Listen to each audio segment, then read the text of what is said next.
कभी ऐसा हुआ है कि कोई डॉक्यूमेंट खोला और सामने बस शब्दों की एक दीवार आ गई हो? सिर चकराने लगता है ना? आज हम यही सीखेंगे कि उस उलझन को एक साफ सुथरे प्रोफेशनल दस्तावेज में कैसे बदला जाए, जो पढ़ने में भी आसान हो और समझने में भी। चलिए इसे सीधे एक्शन में देखते हैं। बाईं तरफ हमारे पास टेक्स्ट का एक डरावना सा ढेर है। इसे पढ़ना मतलब एक बड़ी चुनौती। लेकिन दाईं ओर देखिए, थोड़े से फॉर्मेटिंग के जादू के बाद वही टेक्स्ट कितना साफ, आकर्षक और प्रोफेशनल लग रहा है। ये सिर्फ दिखने में अच्छा नहीं है, ये अपनी बात ज्यादा असरदार तरीके से कह रहा है। यही तो है अच्छी फॉर्मेटिंग की असली पावर। जैसे कोई भी शानदार इमारत एक एक ईंट से बनती है, वैसे ही हमारे डॉक्यूमेंट्स भी हैं। और यहाँ पर वो ईंटें हैं हमारे अक्षर। तो चलिए सबसे पहले इन्हीं को तराशना सीखते हैं ताकि हमारी नींव एकदम मजबूत बने। कैरेक्टर फॉर्मेटिंग को ना अपने टेक्स्ट के लिए एक वार्डरोब की तरह समझिए। हम हर एक अक्षर को सही कपड़े पहना सकते हैं, चाहे वो एक बोल्ड सूट हो या एक एलिगेंट इटैलिक ड्रेस। मकसद यह है कि वो सबसे अलग दिखे और अपना मैसेज असरदार तरीके से दे सके। तो ये है हमारे मेन टूल्स। फॉन्ट आपके टेक्स्ट को एक पर्सनैलिटी देता है।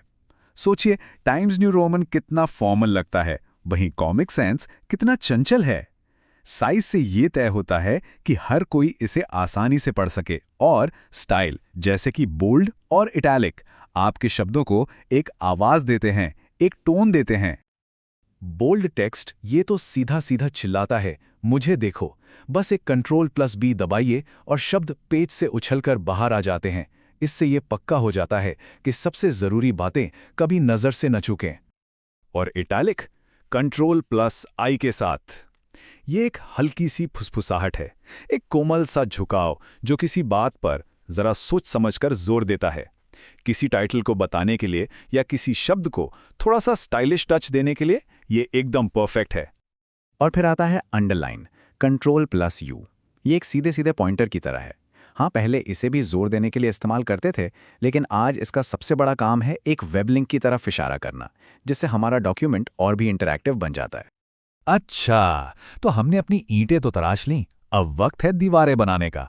मतलब अब हम अक्षरों से आगे बढ़कर पूरे के पूरे पैराग्राफ को संवारने पर ध्यान देंगे। ये देखेंगे कि वो पढ़ने में आसान और देखने में अच्छे कैसे लगें। लेफ्ट अलाइनमेंट, ये डिफ़ॉल्ट होता है और इसकी एक बहुत अच्छी वजह भी है। देवनागरी या लैटिन जैसी लिपियों में हमारी आंखें नेचुरली हर नई लाइन के लिए बाईं तरफ ही लौटती हैं। इसी वजह से ये पढ़ने के लिए सबसे स्वाभाविक और आरामदायक अलाइनमेंट माना जाता है। सेंटर अलाइनमेंट आपके टेक्स्ट को बिल्कुल सेंटर स्टेज पर ले आता है। ये एक फॉर्मल बैलेंस्ड लुक देता है। टाइटल्स और कवर पेज के लिए ये बिल्कुल सही है, जहां एक मजबूत पहली छाप छोड़नी हो।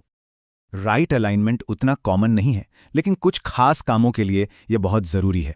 जैसे किसी चिट्ठी में तारीख को करीने से कोने में लिखना हो, या फिर हेडर और फुटर में जानकारी को व्यवस्थित करना हो, उसके लिए बेस्ट है।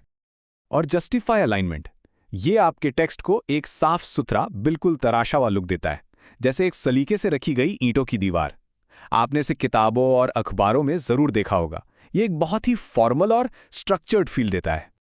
देखिए, एक अच्छा लेआउट सिर्फ अलाइनमेंट तक ही सीमित नहीं है। इसका असली मतलब है अपने टेक्स्ट को सांस लेने की जगह देना।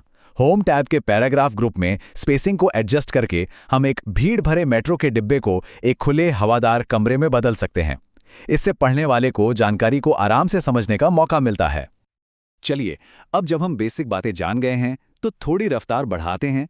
ये जो टूल्स अब हम देखने वाले हैं, ये हमारे सीक्रेट वेपन्स हैं, जो हमें बस कुछ ही क्लिक्स में एक जैसा प्रोफेशनल लुक पाने में मदद करते हैं। फॉर्मेट पेंटर को अपना पर्सनल फॉर्मेटिंग असिस्टेंट ही समझिए। ये किसी एक टेक्स्ट के हिस्से से सारी की सारी फॉर्मेटिंग कॉपी करता है और फिर हम उसे कहीं और पेंट कर सकते हैं। एक छोटे से टचअप के लिए एक बार क्लिक करिए, और अगर पूरा काया पलट करना है तो डबल क्लिक। और अगर किसी को वाकई में बिजली की रफ्तार से काम करना है, तो फिर इन कीबोर्ड शॉर्टकट्स पर हाथ साफ करना होगा। Ctrl+Shift+C और Ctrl+Shift+V, इनसे हम माउस को हाथ लगाए बिना ही फॉर्मेट्स को कॉपी पेस्ट कर सकते हैं।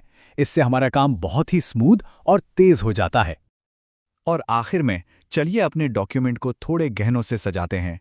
ये वो छोटे छोटे टच हैं जो एक अच्छे डॉक्यूमेंट को एक यादगार डॉक्यूमेंट में बदल देते हैं। हाँ, अब यहाँ एक बहुत दिलचस्प बात है, हाइलाइटिंग और शेडिंग के बीच का फर्क।